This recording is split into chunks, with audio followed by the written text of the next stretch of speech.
주님이 채워주십니다. 오늘은 그 맥주 감사 주일입니다. 맥주 감사 주일을 맞이해서 아까 말씀드린 대로 이 유대인들은 이 맥주 감사 주일을 칠칠절 또는 오순절 또는 초실절이라고 하는 절기로 지킵니다.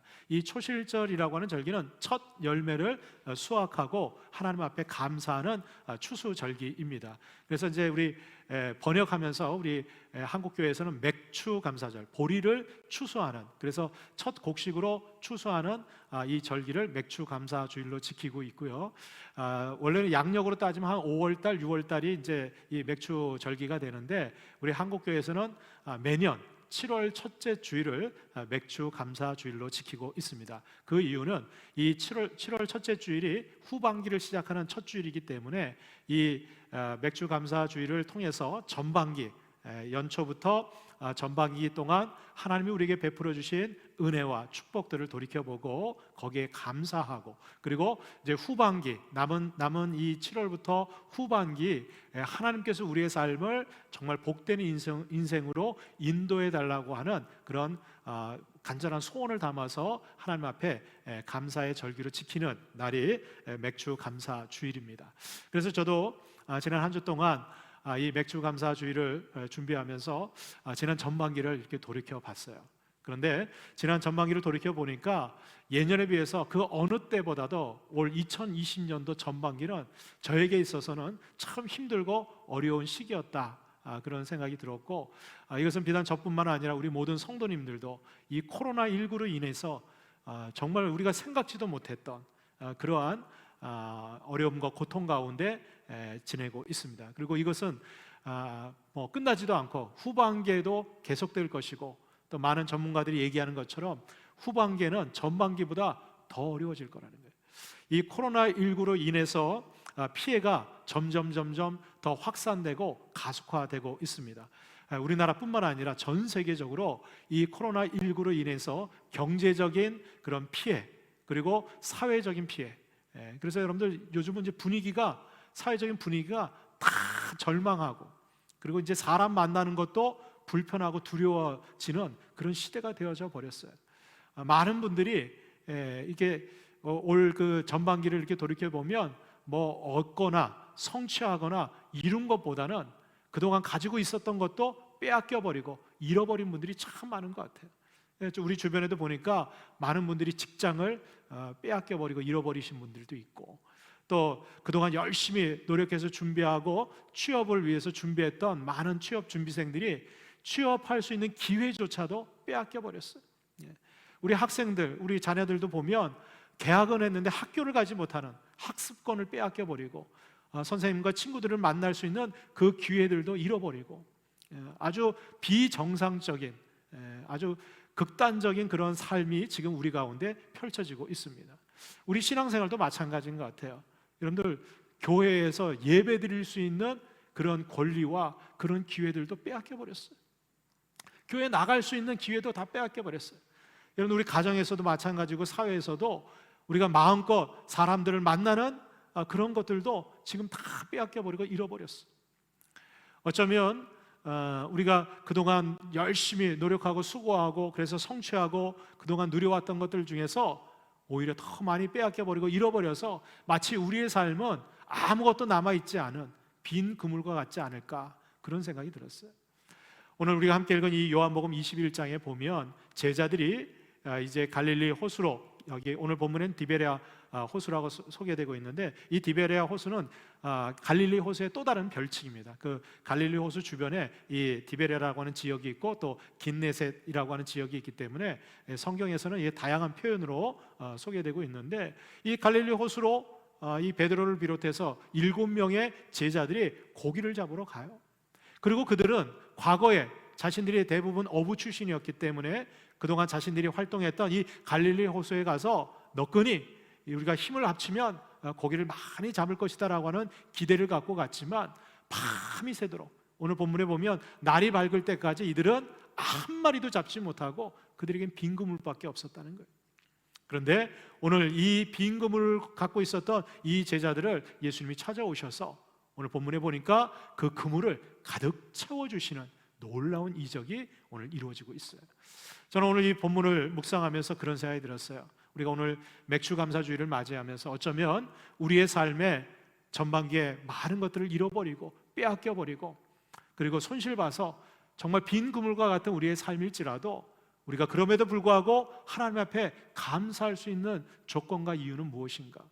우리 아까 찬양할 때 이 하박국 선지자의 고백처럼 무화과 나무 잎이 마르고 포도나무에 열매가 없고 외양간 송아지가 없고 밭에 소출이 없을지라도 우리는 여호와 하나님, 우리를 구원해 주신 그 하나님 한 분만으로 기뻐하고 즐거워해야 될 줄로 믿습니다.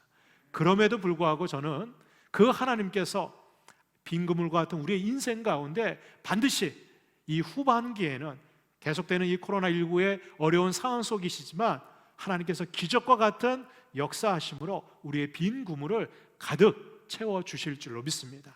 저는 그 믿음 갖고 우리 후반기에 채워주실 그 주님을 우리가 소망하고 그 믿음으로 감사하는 오늘 맥주감사 주일이 될 수 있기를 주의 이름으로 축복합니다. 그런 믿음으로 감사하는 자들에게 하나님께서는 반드시 오늘 제자들의 빈 그물을 채워주셨던 예수님의 역사가 저와 여러분들의 삶에도 나타나게 될 줄로 믿습니다. 그렇다면 우리의 빈 그물을 채우기 위해서 우리는 어떻게 살아가야 될까요? 첫 번째는 예수님을 다시 만나야 돼요. 여러분들 다시 말씀드리지만 예수님을 매일 만나야 돼요. 여러분들 우리의 삶에 찾아오시는 그 주님을 만날 수 있기를 주의 이름으로 축원합니다. 여러분 오늘 본문 말씀 4절을 말씀해 보면 날이 새어갈 때 이렇게 표현하고 있어요. 여러분 오늘 베드로가 나는 물고기 잡으러 가노라 했더니 나머지 그 7명, 6명의 제자들이 그래 우리도 함께 가자, 같이 가자 그러고 갔어요. 그들이 갈릴리 호수에 도착해서 그물을 던진 데가 언제냐? 그날 저녁부터 던진 거예요. 밤새도록 던졌어요. 그런데 날이 새도록 한 마리도 못 잡았어요. 근데 이 날이 새어갈 때 누가 찾아오십니까? 바로 예수님께서 바닷가로 찾아오시는 거예요. 그리고 그들 앞에 섰어요.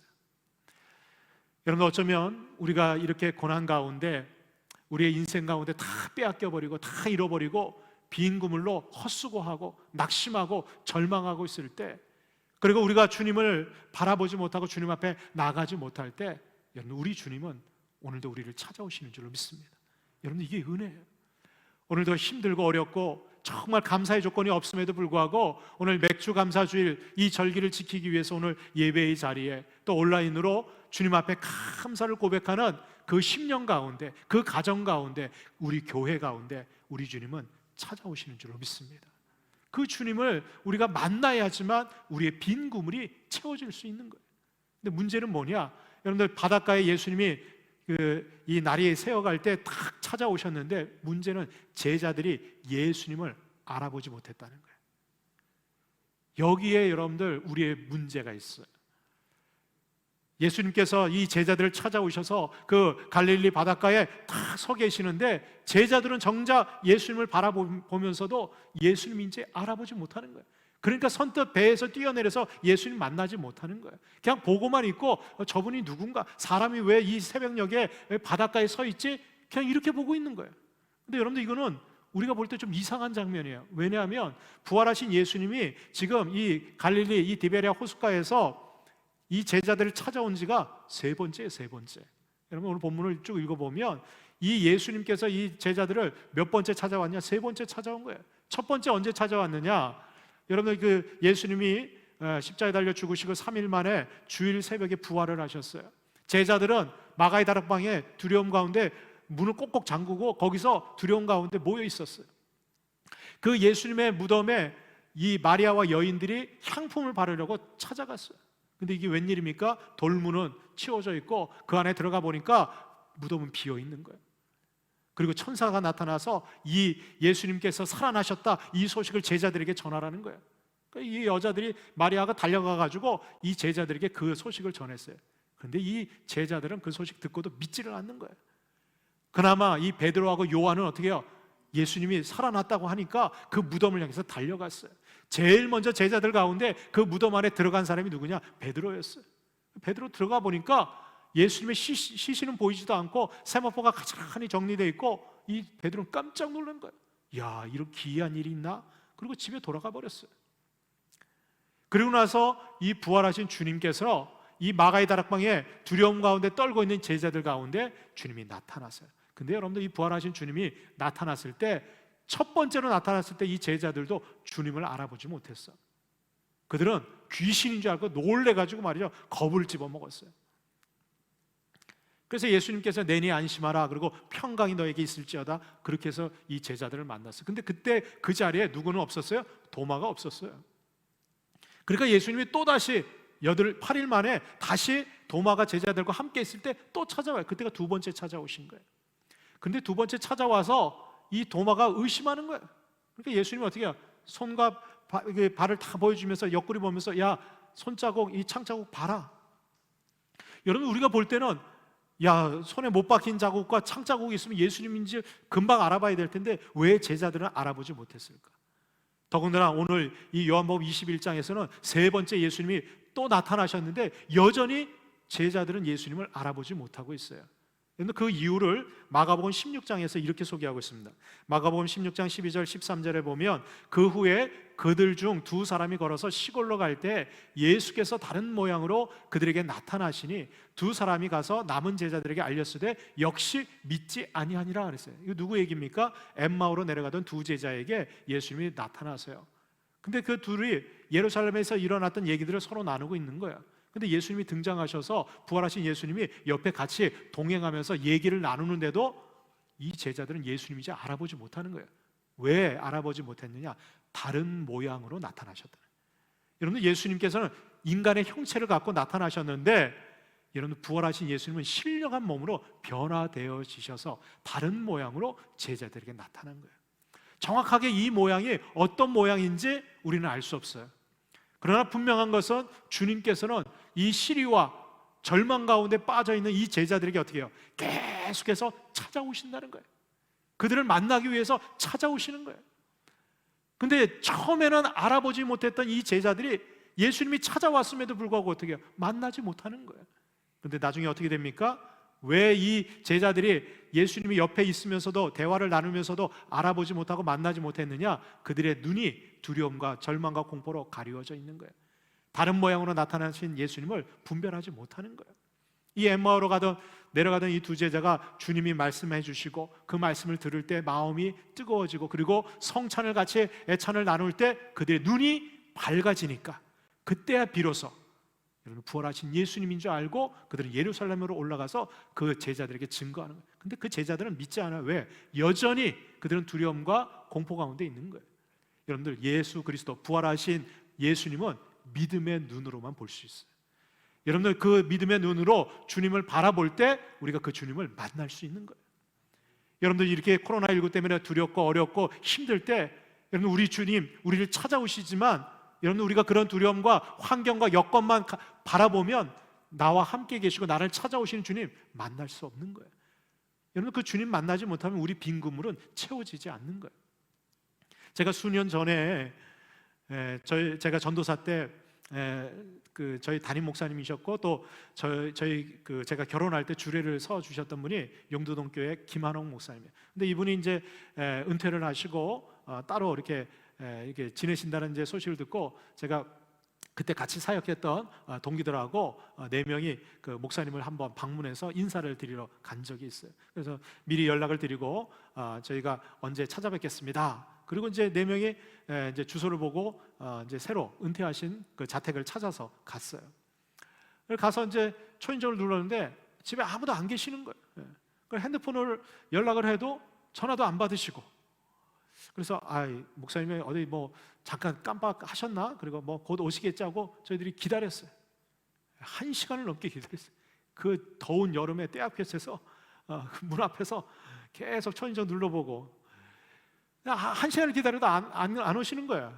그래서 목사님이 약속을 잊어버리셨나 보다. 그리고 이제 야, 우리 가자, 다음에 오자, 다시 한번 연락드리고 오자. 그리고 가려고 그러는데 저희 일행 중에 한 명이 딱 그러는 거예요. 야, 저기 목사님 아니야? 그러는 거예요. 가만히 보니까 그 주택 옆에 텃밭이 있는데 그 텃밭에 어떤 할아버지가 밀짚 모자 이렇게 쓰고 아주 허름한 옷을 입고 앉아가지고 계속 뭐 일하고 계시는 거예요. 그러니까 가만히 보니까 목사님 맞는 거예요. 찾아가가지고 목사님 여기 계셨냐고. 그 목사님은요, 저희가 그 방문할 때 1시간 전부터 거기 텃밭에서 일하고 계셨어요. 저희가 다 봤어요. 근데 그분이 목사님인지 저는 꿈에도 생각 못했어요. 왜냐하면 저희가 전도사 때 그 목사님은 항상 양복 입고 교회에서 정말 그분이 키도 크시고 아주 핸섬하게 생기셨거든요. 영어도 잘하시고, 그래서 늘 교회에서 바라봤던 그 목사님만 우리가 생각하고, 거기 이렇게 보니까 웬 할아버지가 밀짚 모자 눌러쓰고 허름한 옷 입고 일하고 있으니까 전혀 목사님이라고 생각을 못한 거예요. 그 1시간 동안 기다리면서도 같이 거기 뭐 몇 미터 안 떨어졌어요.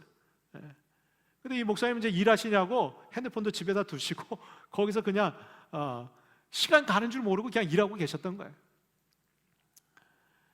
여러분, 우리 주님, 그러니까 제가 왜 못 알아봤냐면, 과거에 내가 갖고 있었던 목사님은 이런 모습으로 계실 거야, 우리 맞이해 주실 거야, 그런 생각, 저는 양복 입고 맞이할 거라고 생각했죠. 그건 제가 착각이죠. 은퇴하셨는데 뭐 양복 입고 계셔요. 집에서 지낼 때 편하게 밭일할 때는 그렇게 입고 계셔요. 그 생각을 했어야 되는데 다른 모양으로 계시니까 제가 알아보지 못했던 거예요. 그때 제가 깨달았어요. 우리 주님은 우리가 기대했던 그냥 그렇게 인자하신 모습으로 항상 우리를 찾아오시겠지? 여러분, 제자들은 그렇게 기대했을지 몰라요. 십자가 달려 돌아가시기 전에 예수 그리스도의 그 인간적인 모습을 기대했을지 모르겠어요. 그런데 부활하신 신령한 몸으로 변화되신 예수님은 다른 모양으로 제자들에게 오신 거예요. 여러분, 때로는 우리 주님은요, 우리가 기대했던 것하고 전혀 다른 모습으로 우리를 찾아오시는 경우가 있어요. 어쩌면 저는 이 코로나19 상황 속에서 우리 주님이 어떤 모습으로 오실까? 어쩌면 우리가 기대했던 것과 전혀 다른 그런 허름하고 초라한 모습으로 우리의 고난의 현장에 우리 주님이 찾아오시지 않을까? 제가 어떤 집사님이 이번에 코로나19에 확진이 돼가지고 투병하면서 쓴 글을 읽으면서 너무 감사했어요. 그 내용에 보니까 이분은 이제 어린 자녀들이 있어요. 뭐 3살, 5살 이렇게 자녀가 있는데 이 집사님만 걸린 거예요. 그래서 이제 남편이 이제 아이들 돌보면서 본인만 격리돼서 병원에서 치료를 받는데, 병원에서 치료받으면서 너무 힘들잖아요. 아이들 걱정도 되고 또 집안 걱정도 되고, 그러면서 또 자기가 굉장히 고통스럽다고 그래요. 여러분들 이 코로나19 치료받을 때 사람마다 뭐 증상은 좀 다르지만 본인은 굉장히 힘들고 고통 가운데 있는데, 그곳에서 침상에서 이제 자기가 묵상한 내용들을 이렇게 써서 이렇게 글을 올리셨는데, 그 내용 보니까 그 침상 안에서 투병하면서 감사의 고백을 쓰셨더라고요. 몇 가지 감사의 고백을 쓰셨는데, 다행히 어린 자녀들이나 남편이 감염되지 않고 자기만 감염이 돼서 이렇게 된 거, 온 가족이 다 감염이 됐으면 얼마나 힘들었겠어요, 그죠? 간호할 사람도 없고 아이들 돌볼 사람도 없고, 근데 자기만 그렇게 감염된 거 너무너무 감사하다는 거예요. 그리고 그분이 쓴 내용 가운데 자기가 처음에는 왜 내가 감염됐을까, 어디서 감염됐을까 원망스럽고 너무 화가 나더래요. 그리고 왜 하나님께서 나에게 이런 시련을 주시는가 너무 마음이 불편했다는 거예요. 그런데 그 병상에서 누워서 이렇게 치료받으면서, 야, 그래도 내가 얼마나 하나님의 은혜로 이렇게 병원에서, 병실에서, 어떤 사람들은 그때 초기에는 여러분들 치료받을 수 있는 병상이 부족해서 그냥 집에 있다가 치료도 제대로 못 받고 돌아가신 분들도 있는데, 나는 이렇게 병원에 입원해서 치료받을 수 있는 거, 이게 하나님의 은혜구나. 그리고 그 간호해 주시는 분들 가운데 믿음의 간호사들이 와서 얼마나 정성껏, 그리고 그 힘든 가운데서도 말씀으로 위로해주고, 또 함께 자기가 이렇게 성경 보고 있으니까 같이 기도해주고 하면서 힘을 북돋아 주는데, 자기는 그 병실에서 그 간호사 또 의사 선생님들이 예수님이라는 걸 알았다는 거예요.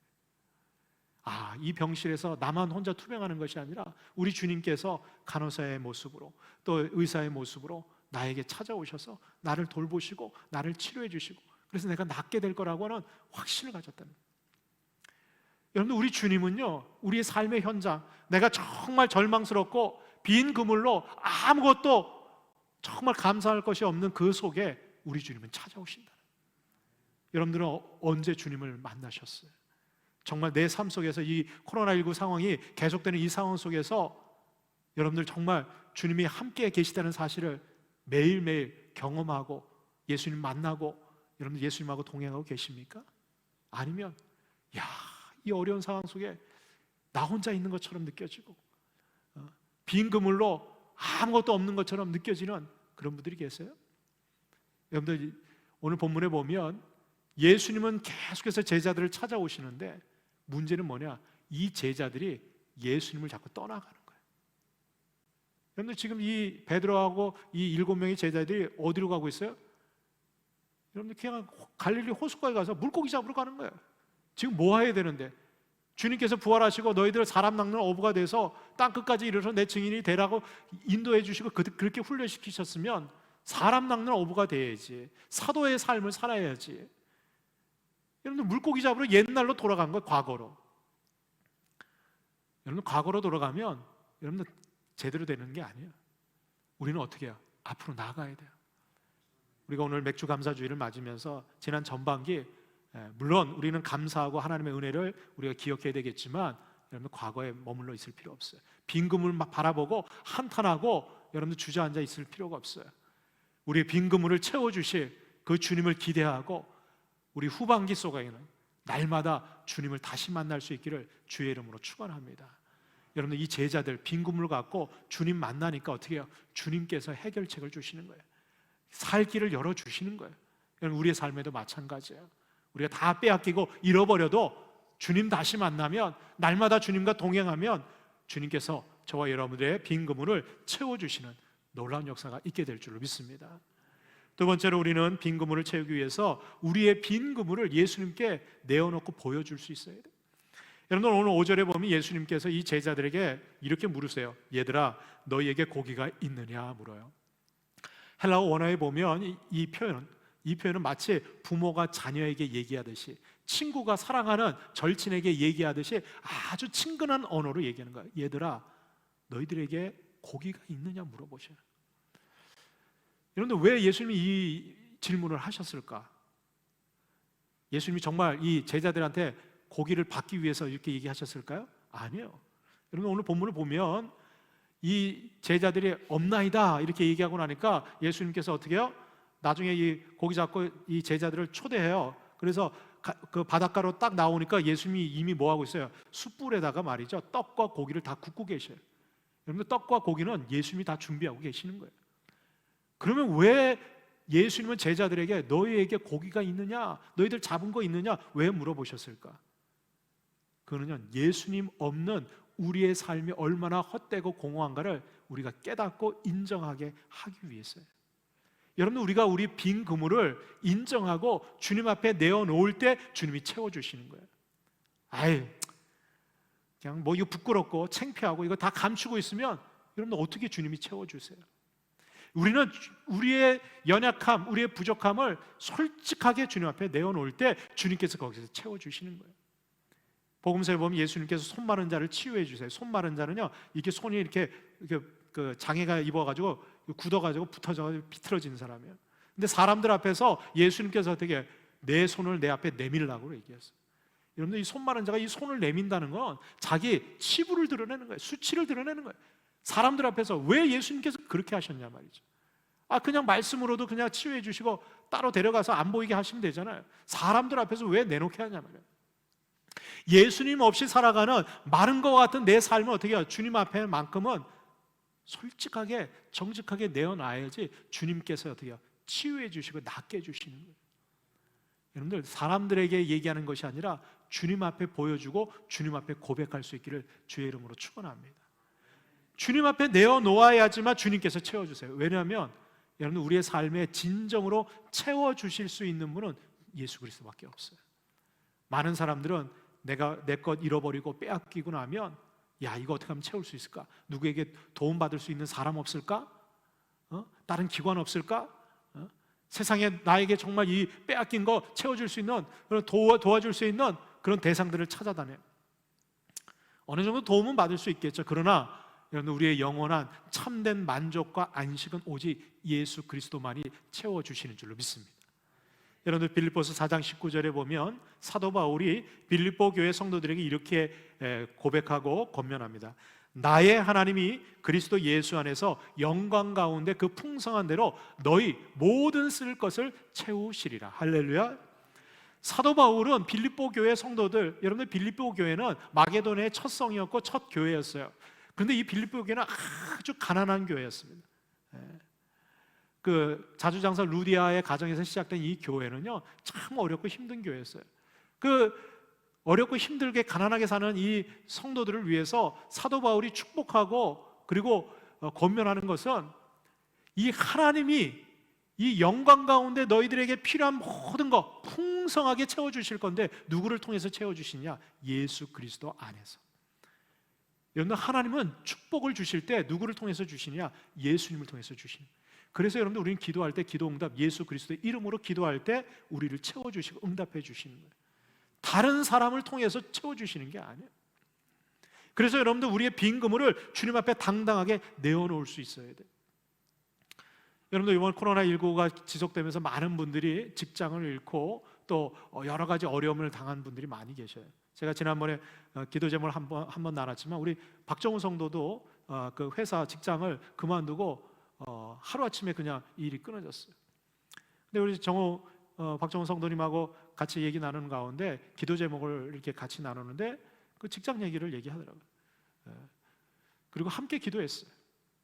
저도 마음에 이 부담이 돼서 하나님, 어려운 시기에 우리 박정우 성도님의 직장 문제를 해결해 달라고 저도 계속해서 기도했어요. 여러분, 이 나의 어떻게 보면 그거 어떤 분들은 그거 감추고 얘기 안 하시는 분들도 있어요. 제가 알기로는 몇몇 분들도 참 어려운 상황들이 있는데 어떤 분들은 얘기 안 하셔요. 근데 하나님 앞에 자기의 부족한 빈 그물을 내어놓고 고백하고 기도 부탁할 때 합심해서 기도하니까 하나님이 채워주시는 거예요. 지난 주일날 제가 너무 감사했어요. 주일 예배 마치고 보니까 저게 못 보던 트럭이 하나, 새 트럭이 딱 들어가 있어요. 근데 마침 우리 정호 형제님하고 우리 집사님하고 권사님 같이 오시더라고요. 그러니까 이번에 차량 구입하고 일을 시작하게 되었다는 거예요. 그래서 첫 그 차량 신차 구입하고 일을 시작하면서 하나님 앞에 이렇게 기도하고 또 목사님 축복해 달라고 같이 오셨더라고요. 그래서 제가 같이 기도하고 우리가 시승식을 같이 했어요. 여러분들, 우리의 연약함, 작은 것부터 큰 것까지 우리 주님 앞에 내어놔야 돼요. 요즘은요, 그 코로나19 사태 때문에 많은 사람들이 비접촉하는 시대, 만나지 말아야 된다 그러는데, 여러분들, 다른 데는 못 만나도 주님은 우리가 더 만나야 돼요. 그거 홀리택트라고 그러죠, 그렇죠? 예. 여러분들, 우리가 더 이상 나갈 수 없고 만날 수 없을 그 자리에서 사람은 못 만나도요, 우리 주님은 어떻게 해요? 말씀을 통해서 만나는 거예요. 기도의 자리를 통해서 우리 주님 만나는 거예요. 그리고 그 주님 앞에 어떻게 해요? 내 빈 그물을 다 쏟아놓는 거예요. 그러면 누가 채우세요? 여러분, 하나님께서 예수 그리스도 안에서 영광 가운데 우리에게 필요한 모든 것, 쓸 것들을 풍성하게 채워주시는 역사가 있게 될 줄을 믿습니다. 저도 지난 6개월을 이렇게 돌이켜보면서 지난 한 2, 3주 동안 하나님 앞에 기도하면서, 하나님, 한다고 했는데 아무것도 없어요. 다 잃어버리고 다 빼앗겨버리고 빈 그물밖에 없어요. 근데 우리 주님이, 야, 너 그것밖에 못했어? 정죄하고 판단하는 것이 아니라 주님이 저에게 주시는 응답은, 그래, 내가 안다. 내가 안다. 여러분, 주님 없이 내 노력으로 내 힘으로 하는 것들은 한순간에 사라지고 없어지는 거예요. 근데 주님이 함께 하시면 주님이 채워주시는, 그건 없어지지 않는 거예요. 여러분들, 우리의 빈 그물을 주님 앞에 내어 보여줄 수 있는 저와 여러분들 되시기를 주의 이름으로 축원합니다. 마지막 세 번째로, 우리가 빈 그물을 채우기 위해서는 예수님의 말씀에 순종하면서 살아가야 된다. 여러분, 오늘 6절 말씀에 보니까 예수님께서 이 제자들에게 이렇게 얘기하세요. 그물을 배 오른편에 던지라, 그리하면 잡으리라 하시며, 이에 던졌더니 물고기가 많아 그물을 들 수 없더라. 할렐루야. 여러분들, 오늘 예수님께서 제자들에게, 야, 그물을 오른편에 던지라, 그러면 잡으리라 그랬더니 어떻게 해요? 이 제자들이 이에 던졌어요. 믿고, 주님의 말씀 믿고 어떻게 해요? 던졌더니 그물을 들 수 없을 정도로 고기가 많이 잡혔어요. 근데 이 장면을 보면, 여러분들, 누가복음 5장에 예수님께서 처음 베드로를 부를 때 그 장면하고 굉장히 유사한 장면이에요. 누가복음 5장에도 보면 어느 날 예수님께서 그 갈릴리 호수에서 밤새도록 고기를 잡다가 한 마리도 못 잡았던 이 베드로가 다른 친구들하고 글쎄, 그물을 깃고 있었어요. 정리하고요. 이제 정리해서 이제 집으로 돌아가려고 하는데 그 새벽녘에 아침에 예수님이 많은 무리들을 이끌고 거기 오는 거예요.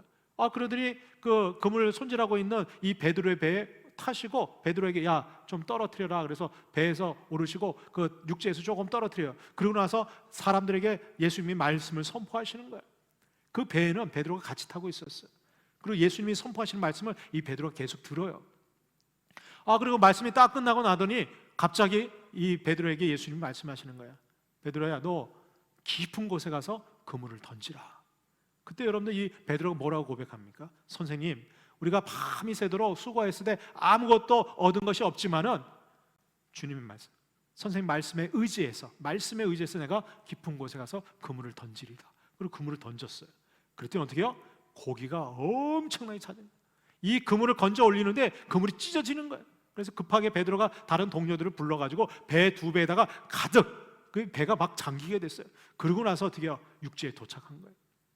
배에서 내리자마자 이 베드로가 어떻게 해요? 예수님 앞에 무릎 꿇고 예수님 떠나세요. 저는 죄인입니다. 이 베드로가요, 자신이 죄인이라는 거, 연약한 존재라는 걸 깨달아요. 근데 주님이 뭐라 그러세요? 베드로에게 나를 따라오너라. 내가 이제는 고기가 아니라 사람 낚는 어부가 되게 하리라. 여러분들, 베드로가 그 주님의 부르심에 따라서 어떻게 해요? 물고기도 버려두고 배도 버려두고 그냥 주님 따라간 거예요. 이게 처음 예수님이 베드로하고 만나는 장면이에요. 예수님이 이 베드로, 빈 그물 갖고 있었던 이 베드로에게 그물을 가득 채워주시고 나서 어떻게 해요? 사람 낚는 어부가 되겠다는 그런 사명을 주시고 제자로 부르시는 거예요. 그런데 오늘 21장 이제 마지막 부활하신 주님께서 또다시 베드로와 제자들을 찾아오세요. 여전히 제자들은 뭐예요? 빈 그물이에요. 빈 그물. 그리고 나서 예수님이 오른편에다 그물을 던져라. 그리고 어떻게 해요? 큰 고기들이 가득 차게 돼 있어요. 근데 여기에 여러분 누가복음 5장의 장면하고 이 요한복음 21장의 장면에 아주 중요한 차이점이 두 가지가 있어요. 첫 번째는 뭐냐? 여러분들 그 누가복음 5장에서 어디에 가서 그물을 던지라고 그랬어요? 안 읽어보셨죠? 깊은 곳에 가서 던지라고 그랬어요. 근데 여러분들 이 깊은 곳은요, 불특정 다수예요. 그냥 사람들 많이 모이는 곳, 이렇게 생각하시면 돼요. 거기에는요, 믿는 사람 안 믿는 사람 다 섞여 있어요. 그냥 쉽게 해서 우리가 전도할 때 노방 전도하는 거랑 마찬가지예요. 그냥 선포 전도하는 거예요. 들을 사람 듣고 안 들을 사람 안 듣고 그냥 선포하는 거예요. 그리고 두 번째 차이점은 뭐냐? 이 누가복음 5장에서 그 그물에 고기가 가득 찼는데 어떻게 찢어졌다는 거예요. 그래서 그물 안에 남아있는 고기도 있고 어떻게 찢어져서 빠져나간 고기도 있다는 거예요.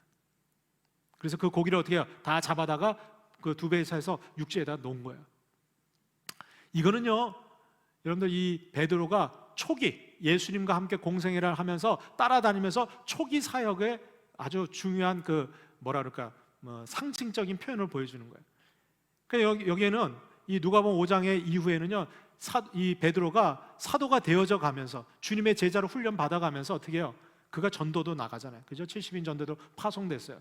근데 그 가운데는 잡은 물고기도 있지만 찢어져서 나가는 물고기도 있다는 거예요. 그런데 여러분들 요한복음 21장에 오늘 예수님께서 채워주신 이 그물은요, 전혀 다른 그물이에요.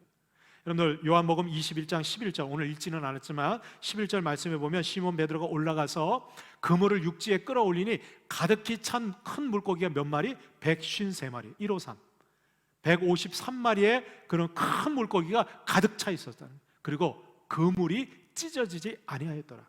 여러분들 뭐 그물이 찢어졌든 말든 이게 뭐 중요하다고 왜 여기다 기록해놨을까? 중요해요. 그래서 여러분들 누가복음 5장에는 그물이 찢어졌느냐 그랬는데 여기 요한복음 21장에는 그물이 안 찢어졌다는 거예요. 153마리 정확하게 숫자도 해놨고 이 물고기는 큰 물고기라는 거예요. 가득 찼다는 거예요. 한 마리도 빠져나가지 않았다는 거예요. 이건 뭘 의미합니까? 여러분들 요한복음 21장에 따로 예수님이 베드로를 부르세요. 시몬아, 내가 나를 사랑하느냐 3번 물어보세요. 그리고 젊을 때는 너가 원하는 대로 다녔지만 너 나 없이 그냥 너 뜻대로 전도도 하고 사역도 하고 이랬지만 그래서 찢어지고 빠져나가는 물고기도 있고 그래서 허탕쳐졌지만 그건 네 것이 아니라는 거예요. 근데 뭐라고 얘기했어요? 이제는 너가 원하는 대로 가게 되지 않을 것이다. 성령께서 너를 이끌어 가실 거라는. 그리고 너의 끝은 십자가에 거꾸로 매달려서 죽게 될 거라는 거예요. 그리고 어떻게 해요? 이제는 너가 내 어린 양, 내 양을 치는 참다운 사도로서의 삶을 살게 될 것이라는 거예요. 그리고 그 그물 가운데, 그 빈 그물 가운데 누가 채워주세요? 주님이 채워주실 건데, 그 채워진 물고기 153마리는 절대로 찢어지거나 빠져나가지 않는다는 거예요. 하나님께서 붙여주신다는 거예요. 저는 이 말씀이 저와 여러분들의 삶에 응답되어지기를 주의 이름으로 축원합니다. 여러분들, 그동안에는 내 노력으로, 내 헌신으로, 또 내가 많은 거 소유하고, 그래서 그것이 찢어지고 빼앗기고 사라지고 없어졌다고 할지라도, 이제 우리가 주님의 말씀에 순종해서 우리가 살아갈 때 우리 주님께서는 153마리의 그 물고기들을 저와 여러분들의 삶에 채워주실 줄로 믿습니다. 그건 찢어지지 않아요. 그건 없어지지 않아요. 그건 사라지지 않아요. 그것은 저와 여러분들의 영원한 상급이 되게 될 줄로 믿습니다. 저는 오늘 이 말씀 묵상하면서 그렇게 기도했어요. 하나님, 후반기는 더 어려워지고 더 많은 우리에게 고난과 위험들이 닥쳐오겠지만, 그리고 그동안 우리가 누리고 있었던 거 더 빼앗길 수도 있지만, 이제 주님이 채워주시는 것만큼은 빼앗기지 않도록 하여 주옵소서. 그리고 그것으로 가득 넘치도록 채워주는 그런 놀라운 축복이 저와 여러분들의 삶에 날마다 넘쳐날 수 있기를 주의 이름으로 축원합니다.